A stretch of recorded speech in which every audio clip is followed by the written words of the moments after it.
근본 시간에는 이제 그 중공군의 공세와 유엔군의 재반격에 대해서 알아보는 시간이 되겠습니다. 먼저 휴전제의와 유엔군의 1차 반격입니다. 중공군의 공세가 거세지자 자유진영에서는 휴전 회담을 제의하죠. 하지만 전선에서 유리한 상황에 있던 중공은 이를 거부합니다. 이에 따라서 미국은 중국을 침략자로 결의할 것을 요구하지만 영국의 반대로 이게 무산이 됩니다. 이때 이제 전선 상황이 미 8군이 우려수색한 결과 중공군의 전력이 몹시 약화되어 있다. 유엔군은 즉시 반격할 것이라고 하는 그 소식이 전해지면서 유엔에서는 베이징 정부를 침략자로 의결을 하게 됩니다. 이에 따라서 유엔 작전 목표는 침략자를 한국에서 축출하는 것으로 이제 설정이 되게 되지요. 이에 따라서 이제 유엔군은 반격을 준비합니다. 반격을 준비하려면은 중공군을 알아야 되는데 중공군이 어디에 있는지 잘 모릅니다. 그래서 울프 하운드 작전이라고 하는 그 의력 수색, 즉 중공군을 찾는 작전을 실시합니다. 이것을 뭐라 하냐면은 의력 수색이라고 합니다. 25사단 27년대가 이제 의력 부대로 의력 수색 부대로 선정이 돼서 확인한 결과 그 오센 평택 오산을 연결하는 도로를 따라서 그 수원으로 진격하다가 중공군을 발견하게 됩니다. 그래서 이건 발견했으니까 바로 철수를 하죠. 그래서 이제 알았다. 근데 좀 더 강력한 의력 수색 작전을 실시해야겠다 해서 썬더볼트 작전을 실시합니다. 그래서 1군단과 9군단 각 1개 사단이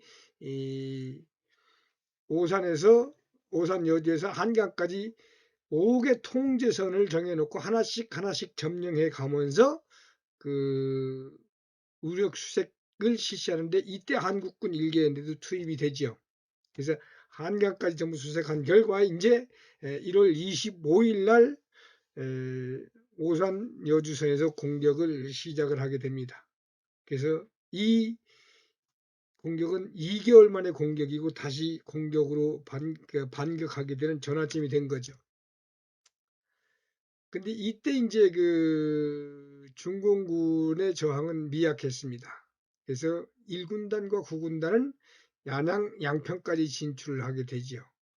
이에 따라서 유엔은 적극적인 공격으로 전환해서 2월 10일 날 노량진선까지 진출을 하고 일사후퇴 한 달 만에 서울 보이는 곳까지 진출을 하죠. 그러면서 이제 중공군이 열악하다는 것을 확인을 했고 서울 회복을 위한 공격을 고려를 하게 됩니다. 이때 서울은 바로 한강을 건너서 공격하는 것이 아니고 서부 전선은 한강으로 제한되니까 중동부 전선 지역에 있는 홍천 일대의 중공군을 경멸해서 서울 동쪽 원거리로부터 서울을 포위해 들어가는 전략을 수립을 하게 됩니다. 이러면서 이제 동해안 지역 일대를 확보하고 미 25사단은 이제 김포반도 일대로 이제 진출하게 되지요. 이 작전, 썬더볼트 작전, 더 강력한 의력 수색이라고 하는 작전을 한번 쭉 그 요도로 살펴보면 다음과 같습니다. 오산 여주를 연하는 선부터 한강유역까지 5개 통제선을 준 다음에 한국군 1개 연대가 추가해서 1군단과 9군이 중공군을 찾기 위해서 쭉 밀고 올라갑니다. 그래서 25사단은 이제 김포반도를 해서 서울 근교까지 들어가게 됐던 거죠. 이에 따라서 이제 중공군 4차 공세와 유엔군의 2차 반격, 이제 지금까지는 이제 서울 그 영등포 노량진선까지 올라갔던 것이 이제 1차 반격이고 2차 반격을 한번 알아보죠. 그래서 앞서 말씀드린 대로 유엔군은 서부 전선을 한강에서 고착하고 중동부 전선 일대로다가 서울을 그 원거리 포위하겠다라고 하는 계획을 갖고 중동부 전선으로 투입을 하려고 하는데 중공군도 마찬가지. 중공군의 팽덕해도 서부전선은 한강이라는 장애물로 적을 막고 있으니까 중부전선에서 먼저 국군을 경멸한 다음에 그 틈새를 이용해서 유엔군 주력을 섬멸한다는 생각을 가지고 중부전선으로 주력을 또 지향하게 됩니다. 따라서 이제 유엔군이 올라갔던 돌출부인 양평, 평양, 아까 양평, 행성이 일단 산마치 고개 일대에서 이제 부딪히게 되는 거죠. 그래서 여기에는 8사단과 3사단이 있었는데 이 지역으로 중공군이 들어오게 되면서 8사단과 3사단은 부대가 4시간 만에 무너지면서 분산 철수할 수밖에 없었습니다. 이거를 요들어 보면 다음과 같습니다. 서울 지역은 이제 이렇게 서울 지역은 한강 때문에 고착 상태에 놔두고 이 중동부 전선에서 이제 전쟁이 벌어지게 되죠. 그래서 홍천, 행성, 양평 이 산마치고개가 있는데 여기에 8사단과 한국군 3사단이 지키고 있었는데 중공군 국외사단이 밀고 내려오면서 3사단과 8사단은 크게 패하고 후퇴하게 되죠. 이렇게 해서 3사단과 8사단이 홍천에서 철수하게 되니까 이 좌측 지역이 어떻게 됩니까? 좌측 지역이 뻥 뚫리게 되니까 이 우측에 있던 미 23년대하고 프랑스 대대가 고립이 돼요. 그래서 중국군 39군에 이 미 23년대하고 프랑스 대대가 고립이 됐는데 철수를 하겠다 하니까 미 8군 사령관이 이 지평리를 사수하도록 합니다. 왜냐하면 여기 철수하게 되면 이쪽이 또 무너지잖아요. 그래서 이제 사수하도록 해서 이 23년대가 여기 이 지역을 3일간 중공군 8개 연대와 1개 대대 연대가 사투를 벌이게 되면서 이제 결국은 이제 승리하게 되는데요. 바로 이 전투 결과 우리는 이만큼의 피해를 입은 반면 중공군은 약 5,000명 가까이 사살하는 큰 전공을 세우게 됩니다. 이 전투 승리 요인은 여러분이 한번 그냥 살펴보십시오. 그래서 이 의의는 바로 이 지평리 전투는 유엔군이 중공군 개입 후 처음 물리친 전투라는 것이었고 중공군 4차 공세를 실패로 유도했으며 유엔군 재반격의 기틀을 마련했고 유엔군은 중공군의 자신감을 얻었고 38선 회복의 기틀을 마련했다라고 볼 수 있는 그러한 의의를 가지고 있습니다. 이 지평리 전투에 대해서 그 프랑스 몽클라르 중령과 미국 폴리몬 대령의 이야기는 여러분들이 한번 쭉 읽어보시기 바랍니다. 지평리 전투는 2월 13일부터 2월 16일까지 경기도 양평군 지평리 일대에서 원형방어 진지를 구축한 원형방어 진지라는 것은 원형으로 딱 해서 사방에서 공격해오는 적을 막는 그런 진지입니다. 미 보병사단 23년대 전투단과 전투단이라고 하는 것은 연대에 포함된 각종 포병, 기갑 이렇게 그 전투를 위해서 구성된 단을 전투단이라고 합니다. 여기에 배속이라는 것은 임시적으로 그 통제를 연대장 통제를 받는 프랑스 대대가 중공군 39군과 3일간 벌인 격전이다 라고 하는 거죠. 그래서 이 3일 동안 싸워서 제1기병사단 5기병연대 3대대가 이들을 이제 특별 임무를 부여받고 구출을 했죠. 바로 뭐냐면은 이렇게 3일간 버티고 이 1기병사단에서 5기병연대 1대대가 이렇게 구출해서 연결작전을 했었기 때문에 이제 버틸 수 있었던 겁니다. 그래서 그 주축으로 한 크롬베즈 특별임무 부대에서 구출되었다라고 하는 것을 여러분들이 또 기억해 주셨으면 좋겠습니다. 유엔군이 이제 2차 반격입니다. 여기서 승리한 리츠웨이 그 미 8군 사령관 적에게 시간적 여유를 두지 않고 바로 반격을 계획하는데 이걸 킬 작전이라고 하죠. 킬러 작전. 그래서 바로 적의 주력을 선몰하는 작전을 실시를 하는데 21일부터 9군단은 원주 행성 방향으로, 그 다음에 10군단과 한국군 상군단은 제천 평창 방향으로 바로 그 킬러 작전을 해 들어갑니다. 그러나 이 킬러 작전도 이러한 그 영향 때문에 그 효과적인 성과는 거두지 못합니다. 하지만 3월 6일 예정된 목표소에 도달해서 킬러 작전이 종료가 되고 이러한 킬러 작전의 결과 그 유엔군과 한국군은 한강 행성 강릉을 연결하는 선까지 진출했다라고 하는 것을 여러분이 아시면 되겠습니다. 이제 관심사는 뭐냐?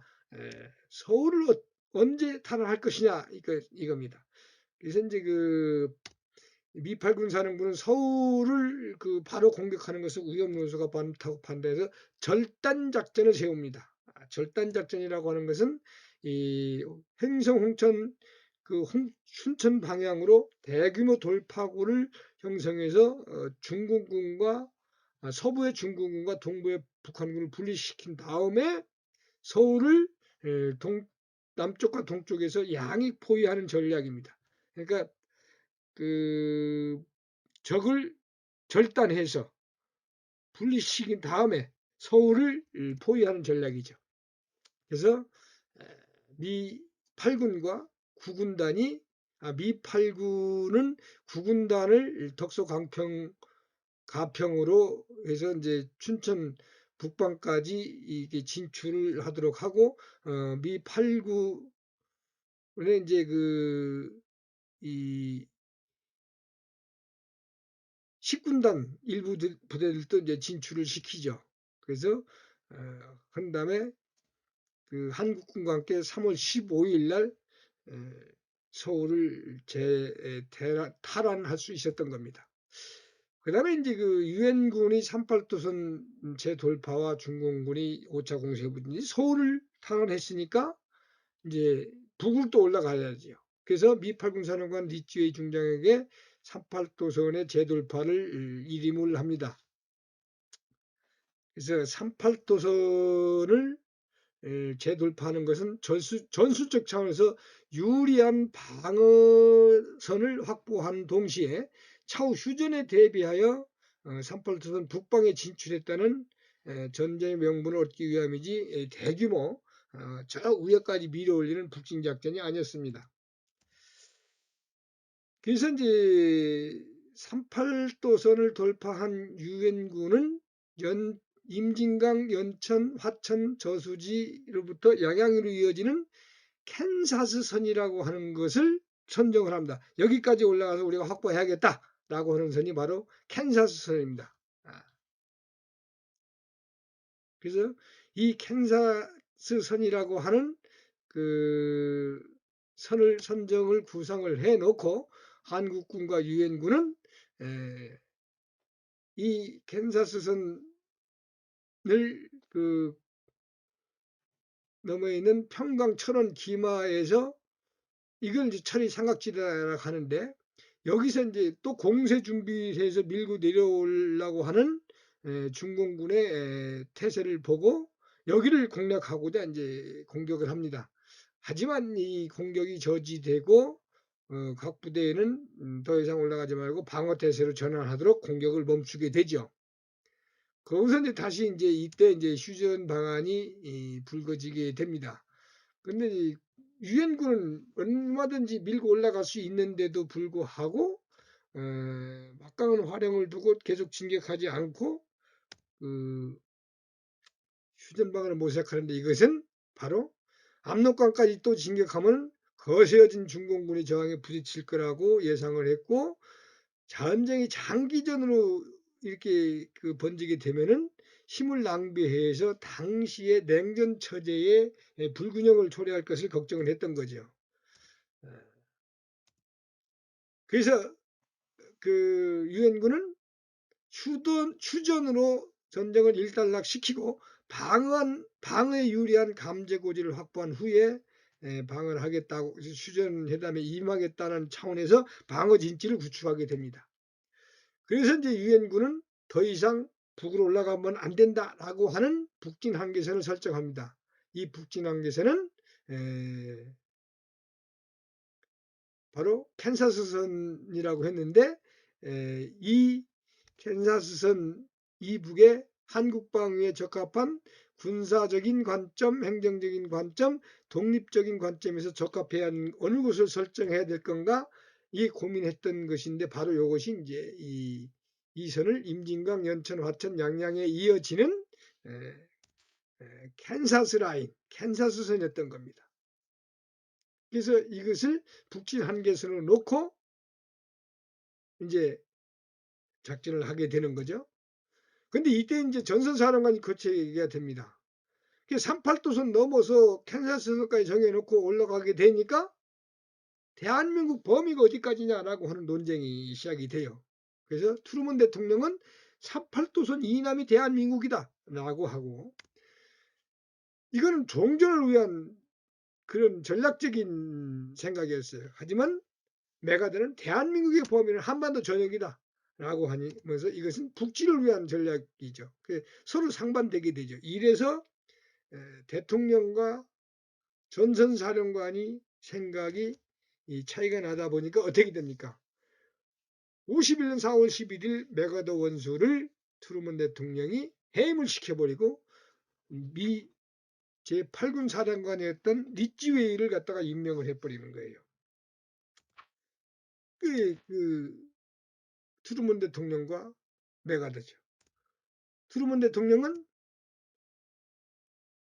대한민국 범위 38도선 이남이다. 메가더는 아니다. 대한민국의 범위 한반도 전역이다. 라고 이렇게 되면서 이제 전선사령관이 교체되는데 이 8군 사령관이었던 리찌웨이가 올라가니까 8군 사령관은 누가 또 새로 와야죠. 그래서 벤프리트 중장이 오게 됩니다. 그래서 새로 부임한 유엔군 사령관 리찌웨이와 미 8군 사령관 벤프리트는 소련이 개입할 것인가 라고 하는 것이 제일 큰 고민거리였어요. 그런데 사실 소련은 중공군 5차 공세가 시작된 5월 51년 4월까지도 북한이나 중공을 적극적으로 돕지 않았습니다. 이게 이제 벤프리트 중장이죠. 그래서 소련은 왜 그럼 전쟁에 적극적인 개입을 망설였을까 하는 것을 여러분이 한번 살펴보세요. 그래서 중공이 전쟁에서 승리해서 아시아에서 주도권을 장악하는 것을 소련은 꼭 반갑지만 안 했어요. 달갑지만 안 했다는 거고요. 2차 세계대전의 피해로 소련이 국력이 약화됐다는 거고요.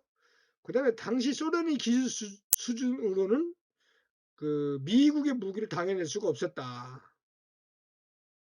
그래서 이제 이런 확대 개입 가능성이 낮았기 때문에 유엔군 사령부하고 미 8군이 비교적 용이하게 작전을 구사할 수 있었던 것으로 이렇게 추정을 하고 있는 거죠. 근데 이제 중공군이 제5차 공세, 4월 공세를 준비를 하게 됩니다. 그래서 자유진영이 휴전 방안을 마련하는 중에 공산군은 캔사스 바로 너머에 있던 철원 기마 이쪽 지역에 있는 철이 삼각지대에서 대규모 폭력과 보급품을 집결하고 4월 22일 날 전 전선에 걸쳐서 공세를 시작을 합니다. 5차 공세가 시작된 겁니다. 이걸 4월 공세라고도 합니다. 중공군이 자기들이 부를 때는 5차 전역 제1단계 공세라고 이렇게 얘기를 하죠. 앞에 빨간 거는 우리가 부르는 거고요.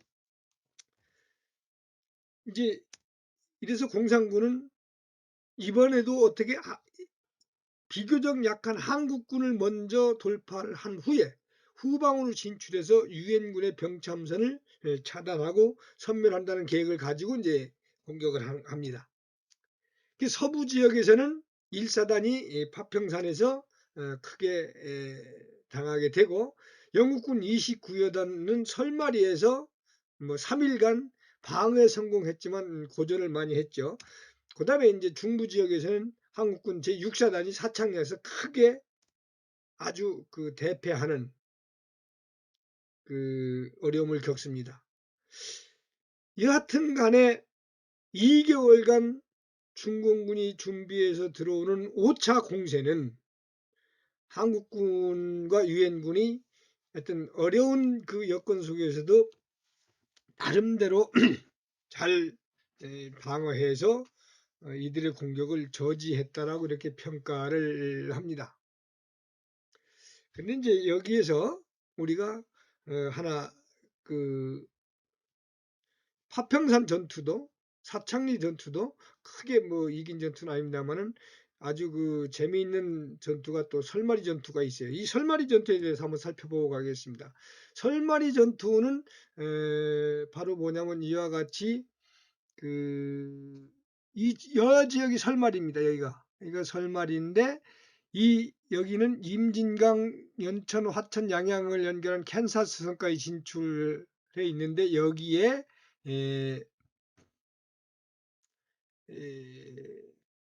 가막산 일대에는 바로 이 좌측에 국군 1사단이 가막산 파평산에 그다음에 가막산 일대에 영국군 29여단이 이렇게 배치돼 있었어요. 그래서 그 중공군 19병단이 이 일로 들어오면서 영국군 29여단을 섬멸하겠다고 하는 그런 그 계획을 가지고 이제 밀고 내려오는데 바로 3개 사단이 그 29여단 전방을 들어오게 되죠. 그래서 여기는 이제 29연대는 어떻게 되냐면 여기 이제 글루스터 대대가 여기에 돼 있었고 그다음에 여기 푸실리에 대대가 여기에 배치돼 있고 여기에는 배속받은 벨기에 대대가 배치돼 있고 이 한때 이제 이 벨기에 대대가 이렇게 이 사이로 들어와서 포위되기도 했지만 이걸 다시 회복을 해서 이제 겨우 그 벨기에 대대를 안전하게 철수를 할 수 있었습니다. 그래서 이 뒤에 있던 필리핀 대대하고 우측에 있던 65연대 65여단이 이 고립된 글루스터 대대를 그 구출을 하려고 들어왔지만 먼저 밀고 들어온 중공군에 의해서 이것도 무위로 끝나게 되죠. 그래서 글루스터 대대가 이제 철수를 하게 되는데 대장은 군목과 군의관 등 부상 등과 함께 이 그 진지에 남는 걸로 하고 3개 중대는 남쪽으로 철수를 시켜줍니다. 그래서 A, B, C 중대는 남으로 철수를 하고 이들을 철수 엄호하다가 마지막에 D 중대는 북으로 철수해서 빠져나오게 되는데 남쪽으로 갔던 A, B, C 중대는 전부 전사되거나 포로했어요. 그 다음에 D 중대는 겨우 살아남았어요. 아이러니하죠. 북쪽으로 철수한 D 중대 살아남았다는 게. 그래서 글루스터 대대는 850명 중 장구 21명, 병사 509명이 포로를 잡히고 결국 그 D 중대 37명만 살아남았던 겁니다. 그래서 이 가막산 일대에서의 적정 동천에서의 3일간 이 글루스터 대대가 버텼던 것은 동두천 포천 북방의 유엔구 여기 동두천 포천 북방에서 유엔군의 주력을 포위 선멸하고 했던 계획을 중공군의 계획을 좌절시켰고 그다음에 유엔군의 포위망에서 그 유엔군을 이제 65연대 여기까지 했을 때 유엔군을 포위망에서 안전하게 철수했으면 세 번째 여기가 무너지면 바로 서울이잖아요. 그래서 서울 점령 기도를 좌절시켰고 5차 공세 4월 중공군의 공세를 저지함으로써 휴전에 대비한 유리한 위치를 확보할 수 있었다라고 이렇게 그 평가를 합니다. 근데 이 설마리가 어디냐면 바로 글루스터 대대가 그 3일간 버텼던 그러면서 크게 피해를 입었던 지역인데 임진강 전투라고도 하고 신라의 칠중성 설마리 전투라고도 하지요. 글루스터 전투라고도 하고. 근데 이 설마리는 바로 신라의 칠중성이 있던 가막산은 그 지역입니다. 그 다음에 나당전쟁 시에 설인기가 이 급하게 그 신라 군에게 쫓겨 도망가던 데가 바로 설마치고개라고도 합니다. 여기에는 이제 영국군 전투 기념비가 있고 영여왕도 와서 그 방문한 적도 있기도 하죠. 이 중공군의 6차 공세와 유형의 3차 반격이 이루어지게 됩니다. 이건 이제 조금 빨리 지나가 볼게요. 6차 공세를 하게 되는데 중국은 이렇게 많이 들어와 있었어요. 그래서 미8군 사령관 벤프리트는 현 그 방어선에서 철수한다면 적이 사기를 올려주어 차후 휴전 협상하는데 그 지장이 있을 걸로 판단해서 현 방어선을 주저항선으로 더 이상 밀리지 않도록 하는 계획을 세우게 되죠. 근데 중공군의 그 5차 전역 2단계 공세, 6차 공세, 우리가 볼 때 5월 공세는 정치적 서울 점령이라는 목적보다는 중동부 산악지역에서 한국군 사단을 경멸한 후에 미군을 섬멸하고 한다는 작전 목표를 가지고 중서부에서 주력을 중동부로 바꿔서 공격을 하게 됩니다. 그래서 이때는 중공군의 작전을 삼중양이포위라고 하는 작전을 이렇게 표현이 됩니다. 이거 한번 읽어보세요. 근데 이 삼중양이포위 작전이 1, 2차 포위망은 구축에 성공했지만 3포위망은 구축에 실패했어요. 왜? 미 2사단 때문에. 결국 그 또한 그 양쪽에서 포위할 때 험준한 방대산과 설악산 한계령 등의 지형을 위해서 이제 연결 작전을 못해서 또 실패를 하기도 했죠. 여하튼 그래도 한국군 상군단은 병력의 40%와 장비의 30%만 수습할 수 있는 정도의 피해를 입은 그런 그 중공군의 공세였습니다. 이때 이제 그 미 3사단은 운주령 일대에서 북한군의 공세를 물리치고 크게 대승을 거두게 되죠. 이것을 요도로 한번 살펴보겠습니다. 이렇게 포위를 해서 연결한다는 거죠. 두 번째도 이렇게 포위해서 이제 이게 이제 빨간 거하고 이렇게 연결해서 이제 경멸한다는 것. 그다음에 세 번째 포위망은 이렇게 해서 이제 한다고 했겠지만 결국 무위로 끝나고 말았습니다. 그때 이것이 무위로 끝나면서 운주령에서 승리하게 되니까 유엔군과 한국군은 중서부 지역에서 반격을 시작을 하게 되죠. 신속하게. 그래서 신속하게 반격해서 대성공을 거두게 되고 캔사스선을 다시 확보하게 되면서 캔사스선을 더욱 확보하게 강력하게 한다는 파일 드라이버 작전을 통해서 캔사스선의 앞에 있는 선, 전초선까지 확보합니다. 그게 바로 뭐냐면은 와이오밍선까지 확보한다는 겁니다. 와이오밍선은 캔사스선보다도 약 그 북방 10 내지 2km까지 앞에 나가 있던 선이에요. 이거를 확보하는 성과를 거두게 되죠. 이렇게 하면서 이제 그 유엔군과 한국군은 3차 반격으로 중공군에 대한 3차 반격으로 전술적 목표를 달성했다고 판단하고 이제 유엔군들은 중공이 어떻게 나올지 휴전을 제의했던 것에 대해서 응답을 가지고 오겠지라고 하면서 기다리게 됩니다. 이것은 이제 다음 시간에 살펴보도록 하겠습니다.